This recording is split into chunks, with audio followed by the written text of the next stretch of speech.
The captain. Dawn stood still over the bay, like the breath of someone who hadn't yet dared to speak. Veronica walked the slippery boards of the pier, hearing the wood breathe beneath her soles. The sea was smooth, stretched tight like a leather belt, and only rare ripples opened, as if fingers were stroking the water from within. The boat waited for her at the far end of the pier. Old, broad-bellied, with its name painted in faded gold, Mist Swallow. Once it had gone far, returning with holds that smelled of salt and iron. Now it carried a discreet creak, like an old man's grumble, and a quiet but heavy silence. "Okay, will you let me aboard?"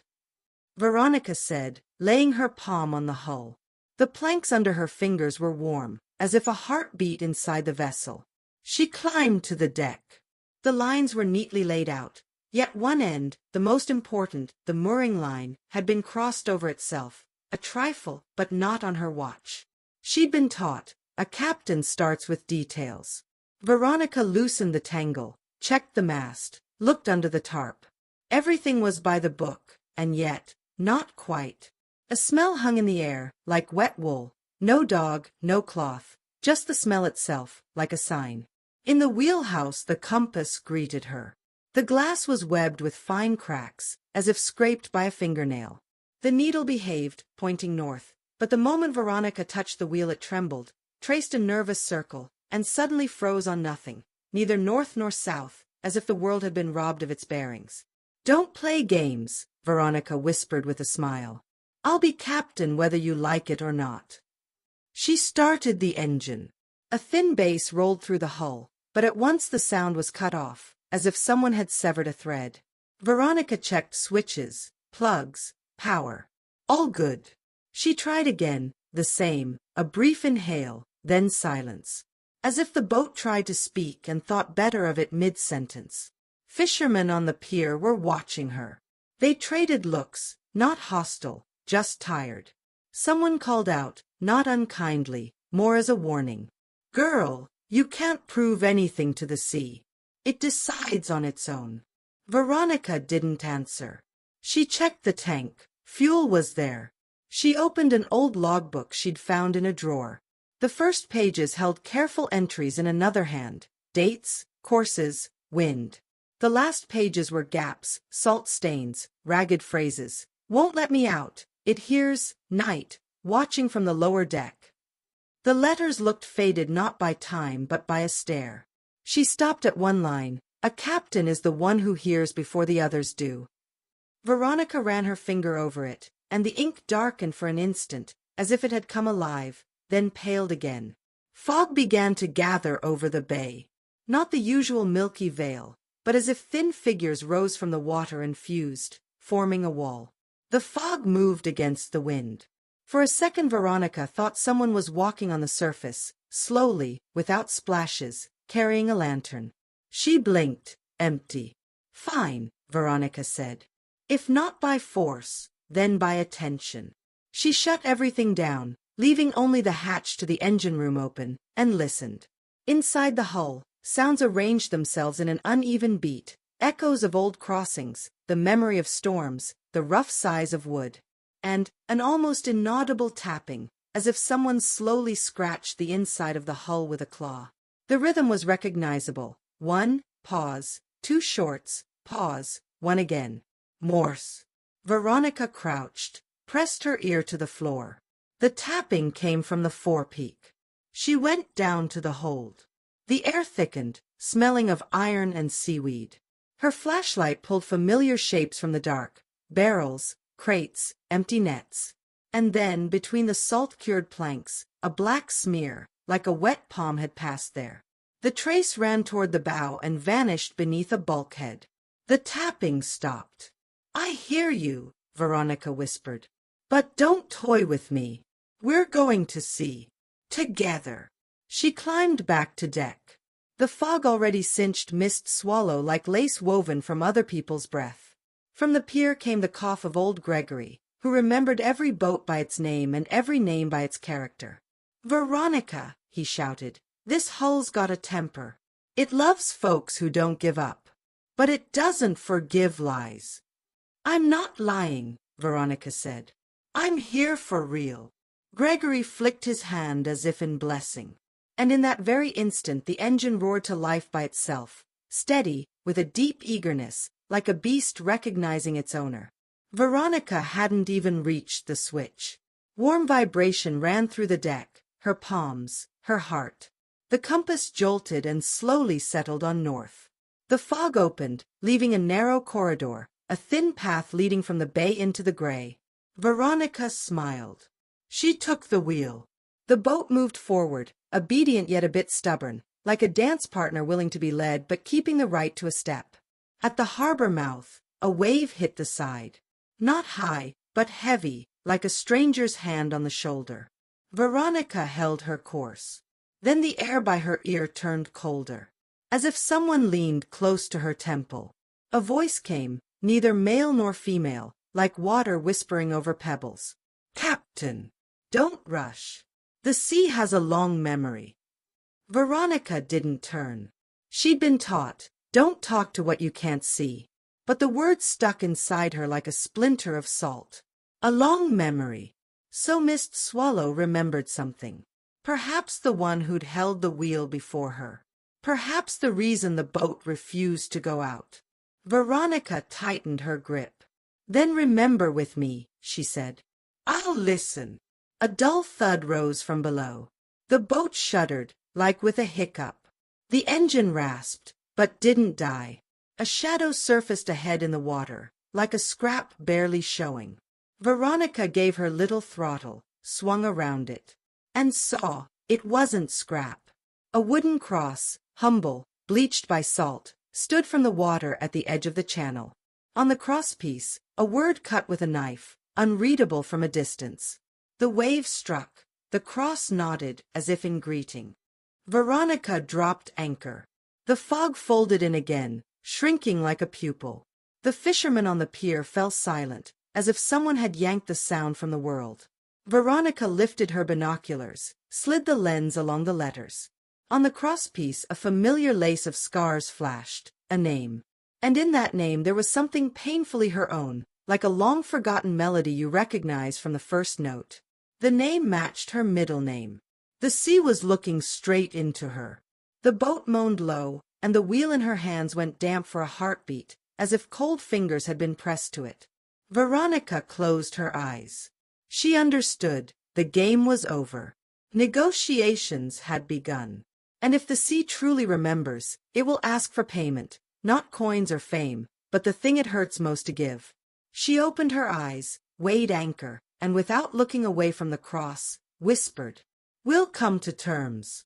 But I'm the one who'll steer." The engine purred evenly, as if the boat's chest had finally found its rhythm.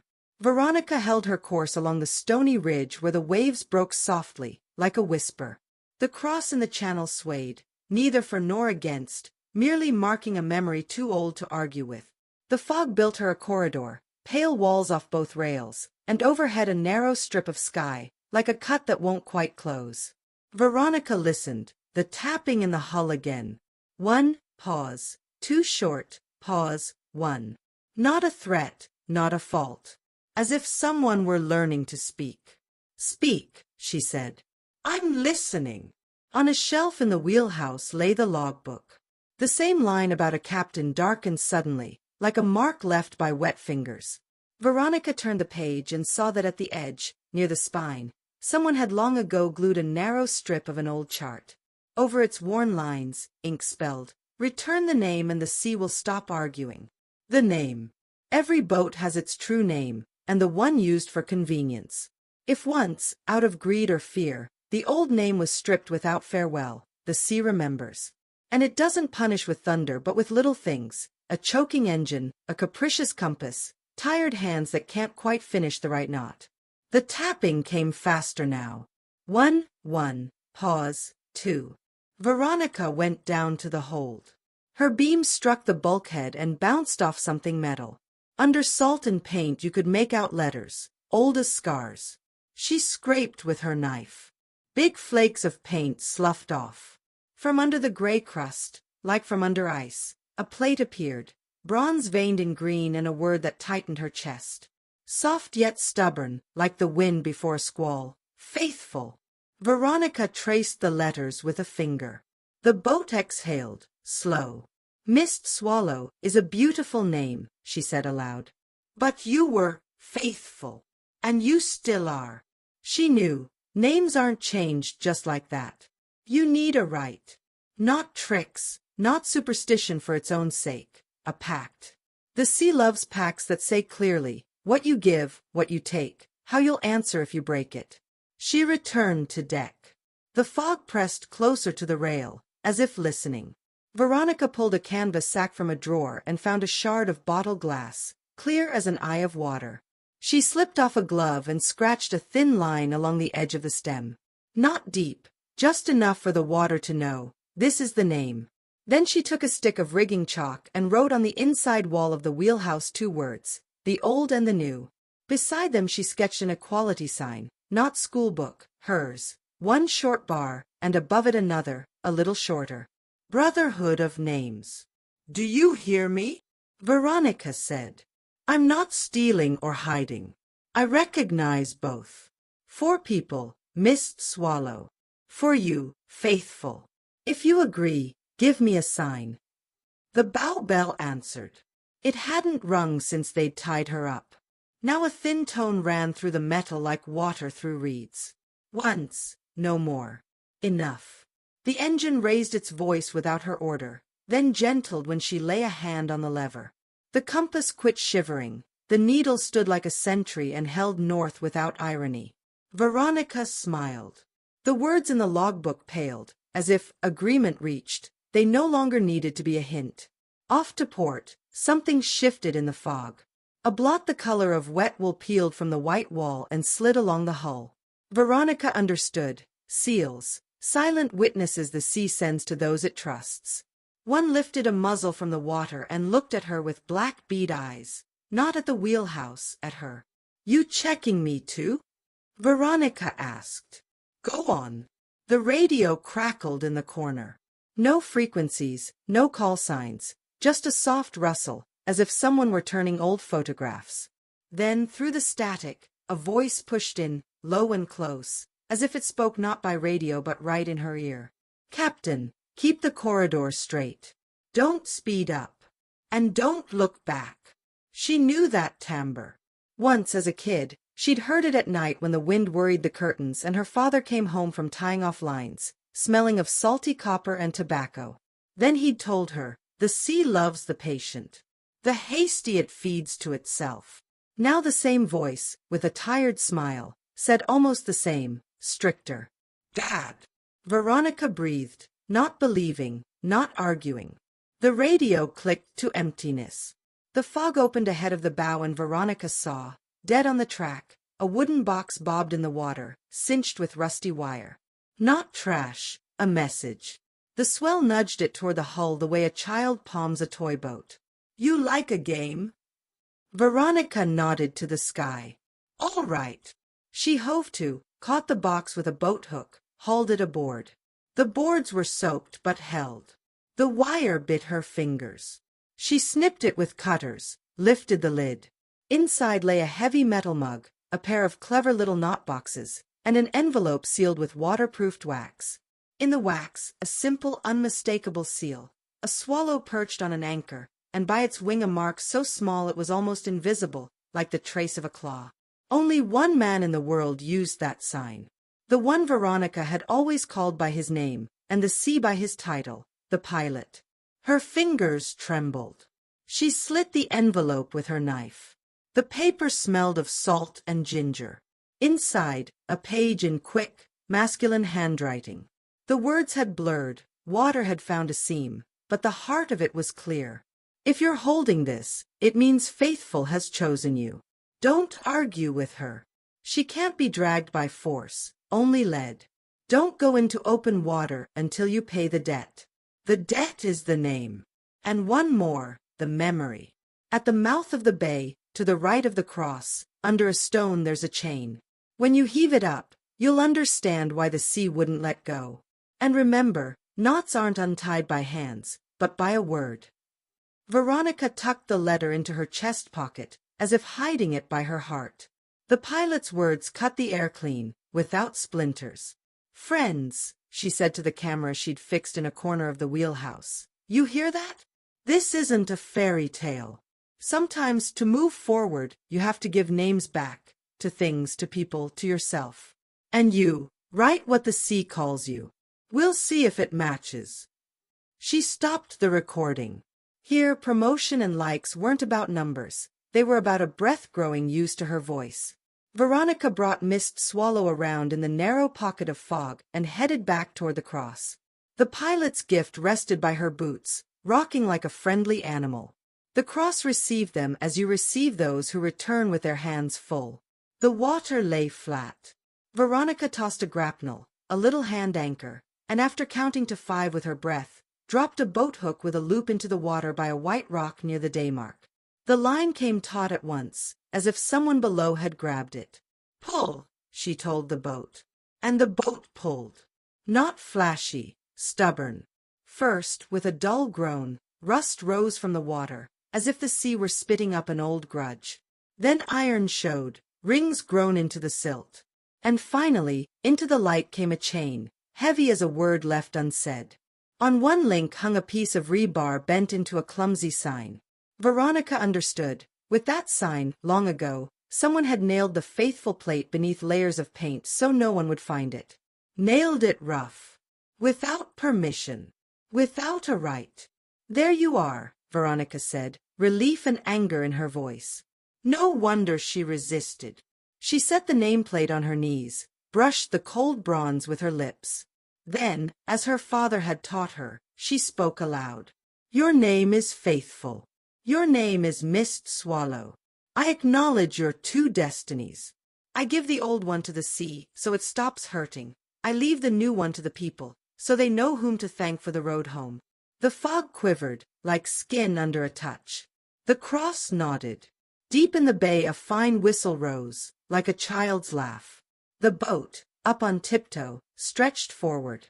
And then, on the foredeck by the mooring bitts, a figure appeared.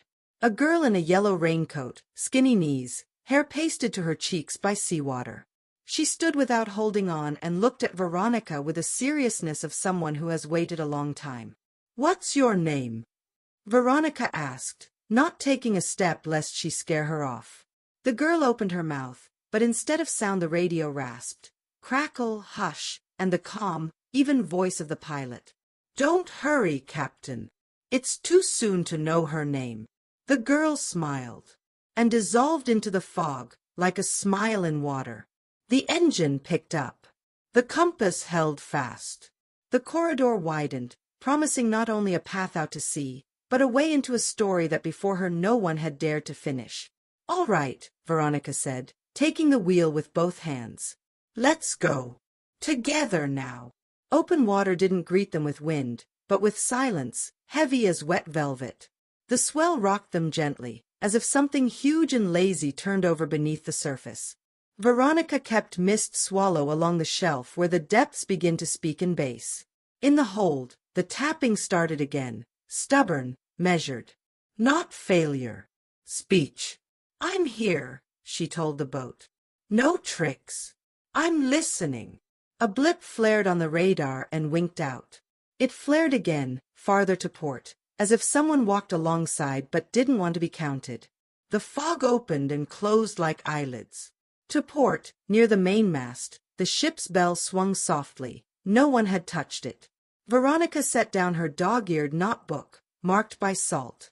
It was her talisman, her father's legacy. Right after the alphabet, he'd taught her knots, giving them not only names but character. "Knots untie with a word," she whispered like a charm, and ran a finger along the line on the bit. "Reef, hold. Bowline, secure. Sheet bend, lead." As if hearing their names, the rope stopped its low moan under strain. Useless slack slid away like water into sand. Veronica felt the hull relax, not giving up, trusting. Along starboard the fog thickened into figures. For a blink shoulders showed, caps, rolled charts, then sifted back into silver dust. Sailors of memory. Those who had once passed here and kept quiet, because the sea loves the taciturn. The girl in the yellow raincoat appeared on the bow again, as if the water had brought her.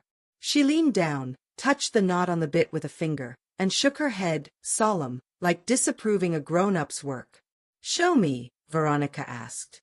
The girl took the tail end and let her hand float over it, almost weightless.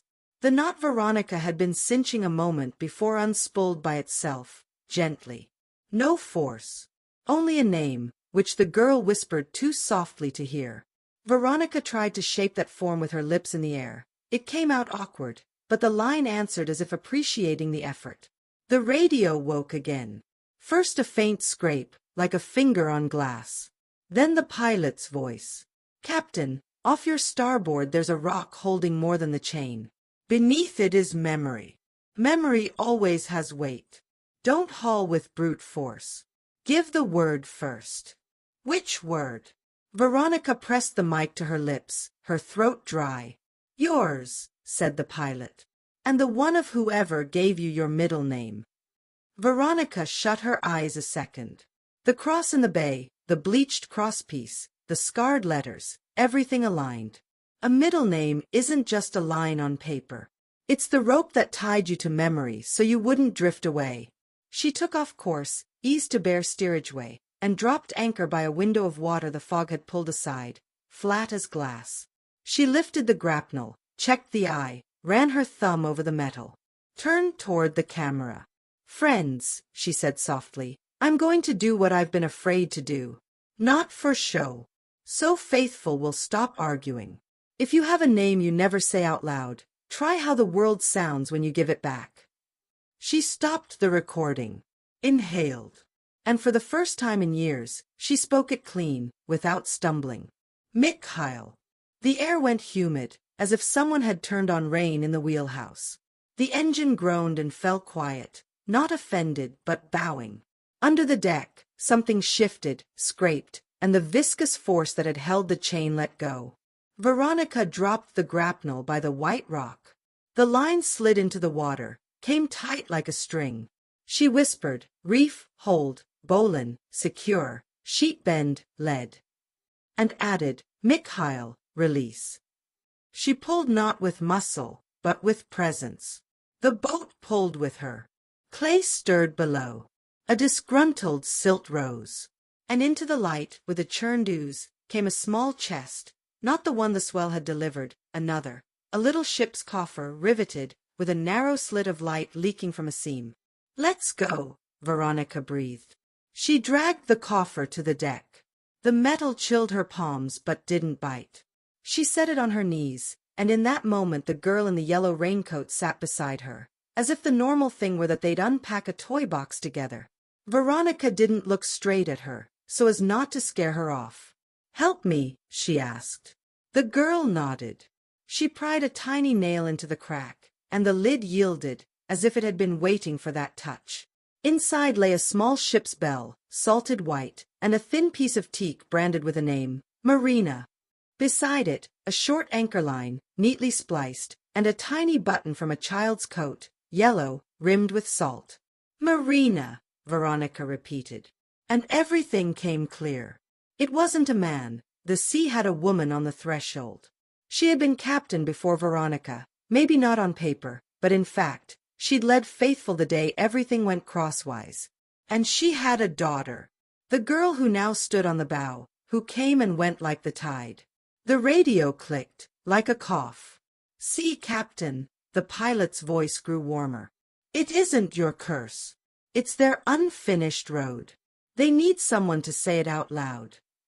Veronica took the bell, pressed her lips to the cold rim, rang it. Once. Twice.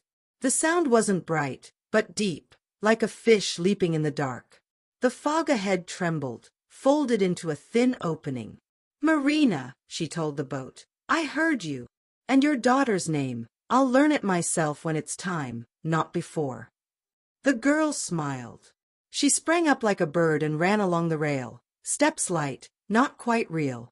She slid into the fog and was gone, leaving on the deck a round patch of water where the sky reflected, clear, truly clear, without cracks. The wind rose, not sharply, more like on command. Sails were pointless here, but the air still drew tight and put a shoulder to the hull. The engine caught on the first low breath. The compass stood like a flagpole. And still Veronica knew. Now came the test. The sea always tests after a bargain. It's not cruel, it's attentive. The test came from port. Soundless. Black water turned to glass, and across that glass, as over ice, a crack ran with a dry sound. A low wave, too heavy for its size, lifted Mist Swallow under the belly and carried her toward a rock shelf. The wheel's metal cooled in Veronica's fingers. A stern cable sang high. One more instant, and it would snap. "Don't tease," Veronica told the sea without raising her voice. "We've already made our pact." She didn't fight force with force. She went with the wave, half a step, then another half, giving it room to feel in charge. And just then, the free end the girl had loosened on the bit suddenly took hold of itself and cinched into the very knot the books call a clove hitch with a half hitch, and her father, "Too much swagger." Veronica murmured softly, almost fond, "Don't show off. We're together." And as if through her palm, through skin and wood, the command ran, "Bowlin, secure, sheet bend, lead, reef, hold." The rope compliantly changed its shape. The wave, meeting no hard resistance, stalled, lost interest, and backed off, hissing like a cat kept from jumping on the table. "That's it," Veronica said. "We don't fight. We talk." For a minute the world went clear all the way to the bottom. Veronica saw stones furred with brown weed, a bleached board, a skiff sunk the winter before last with its transom torn off. And among it all, a thin metal plaque screwed to a rock. 3 lines. The top, the vessel's name. The middle, "For courage on the water." The bottom, a date the sea had long since made one with eternity. Veronica didn't say the date. She only passed a finger through the air, as if stroking it. The wind veered. The fog withdrew, freeing a horizon true and not invented. Veronica set her course. Mist Swallow went gladly, without caprice, picking up a little speed, like a grown child finally allowed to run. "Friends," Veronica told the camera, "we're moving on. If you've made it this far, write the name of the person whose memory you were never allowed to mourn. We share one sea. It hears everyone." She stopped the recording and smiled. For a moment the wheel grew warm as a hand. Veronica understood. Faithful had accepted her not as a temporary owner but as a voice. Which meant ahead was not just a run. Ahead was the very story the sea had held back until someone learned to speak in knots. A dark band thickened on the horizon. Not a storm, an assembly of clouds, a council of the sky. That was where the new course led. To where the shores of words end and depth begins. The dark band unfurled and came at them like a wall, not angry, decided, like someone come to collect a debt. The air rang with salt. Veronica shrugged off her jacket to free her shoulders and checked what could be checked on the move. Hatches, stoppers, fastenings. Faithful answered with every bolt, every seam. They were on the same line. The radio came alive like a heart after a long pause. "White cat," static, a cough, then the voice again. "White cat at the cliff line, engine died, 2 of us, the fog is dragging us." The words broke off like a rope on a rusty bit.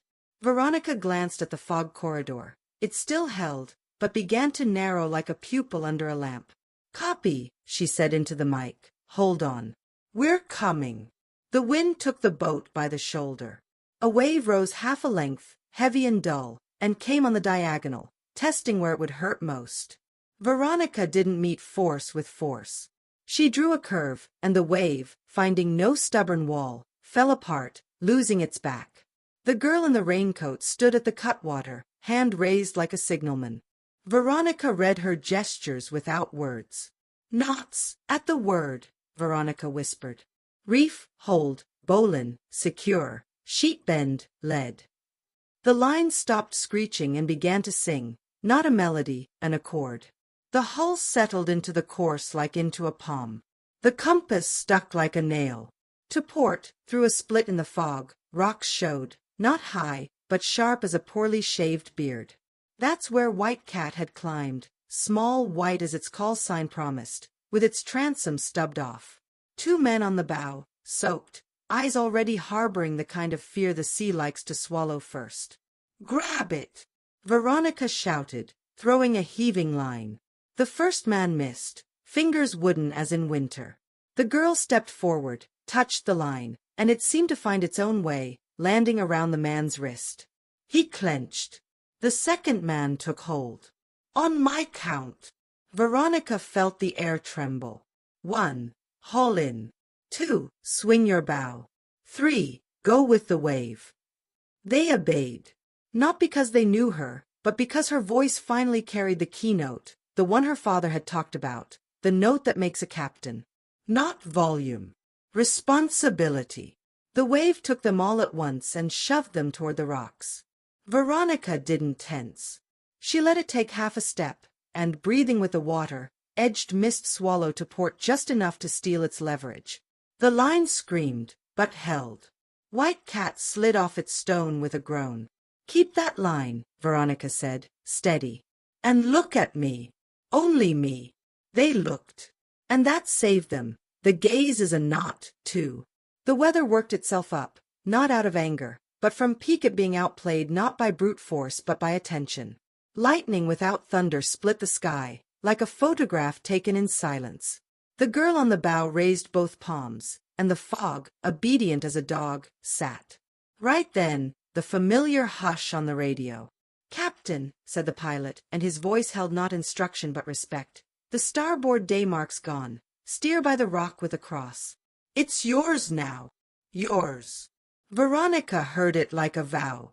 The channel cross indeed seemed to turn, not with eyes, with wood. Nodding, led. "Copy," she answered. Steering for the cross. They went. Waves slapped the hull like the hands of a jealous crowd, but backed away, finding no hold. Entering the fog corridor, White Cat began to yaw. The men on the bow had put fear back at the helm. Veronica keyed the mic. "Listen to my voice. On the inhale, look right. On the exhale, straight ahead. We'll make it." And that's how they moved, by breath. The sea that loves the patient recognized its own. At the edge of the fog it began to rain, big, warm drops, like new blood. The girl hopped from the cutwater into the water and walked ahead of both boats without a splash. And when they entered the bay, the fog rose all at once like a curtain, showing the house.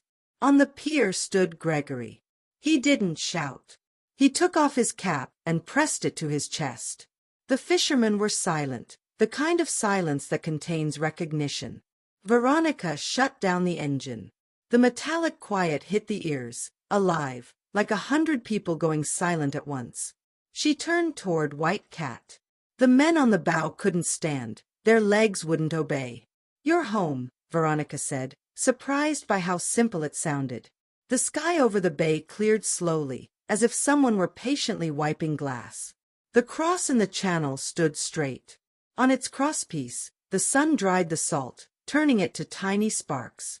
Veronica took the small bell from the coffer, the one that smelled of teak and sea, and stepped onto the foredeck. "Marina," she said, "you're sea hears. We brought people back.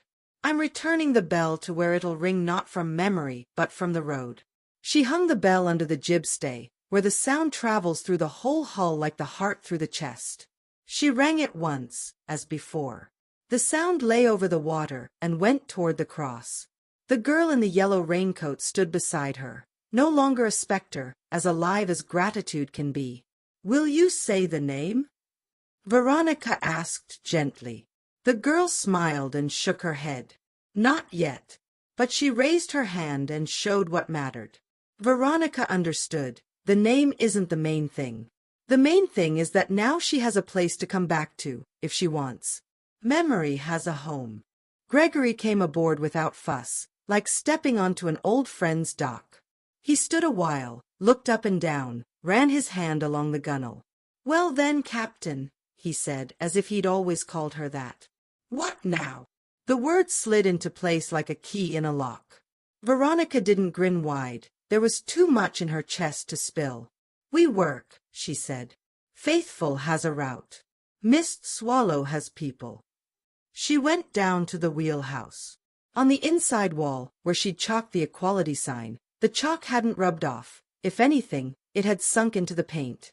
Beside it Veronica wrote another line, "A captain is the one who answers." No flourishes, no slogan. Simple, as it's done aboard. The radio clicked. Harbor traffic requested passage, formalities, the same that always jammed. This time everything flowed, as if someone in the port shack pressed all the right buttons and the stamp landed straight and true. "Missed Swallow," came the familiar voice of the controller. "Welcome, Captain Veronica." So simple. And so right. Veronica turned the key, started the engine. It roared confident, without a pause. The compass, firm. The fog breathed differently now, not a wall, but a scarf in the wind. She took the wheel, and in that motion there was no plea anymore. There was a choice. "Friends," Veronica told the camera, "not for protocol, but for real. If you've made it to the end, you already get it. Sometimes the sea isn't a chart, it's a conversation. Sometimes a boat isn't a hull, it's a memory. And you become a captain not when someone puts the cap on you, but when you take on other people's lives, and your own, without a discount. Write in the comments what you're ready to call by its name today. We're going. A route's been waiting a long time for someone to run it." She stopped the recording and drew the mug closer, the one from the coffer, heavy, with a wide handle. Along its side the sea had left a thin line of salt, like a signature. "Let's go," Veronica told the boat. "For real now." "Faithful, Missed Swallow," answered with a quiet, satisfied tremor. The girl in the yellow raincoat sat on the bit, swung her legs, and without looking, tapped the bell, lightly like a touch to the brow. The sound went on ahead over the water, like a little herald. The cross in the channel nodded. The pilot kept silence on the radio, and that was the best praise. They cleared the bay for open water. The wind came from astern. The swell, even. On the horizon, the rising light reminded them that every morning is a chance to call things by their true names. And Veronica was already a captain. Because that day the sea finally agreed, she would lead. The light fades, but silence isn't an ending, it's the pause before the next breath. If this story touched you and you want more, stay close. Subscribe, set a reminder so you won't miss when the next tale knocks on the door. Drop in the comments one word that snagged on you today. Our next story might start from it.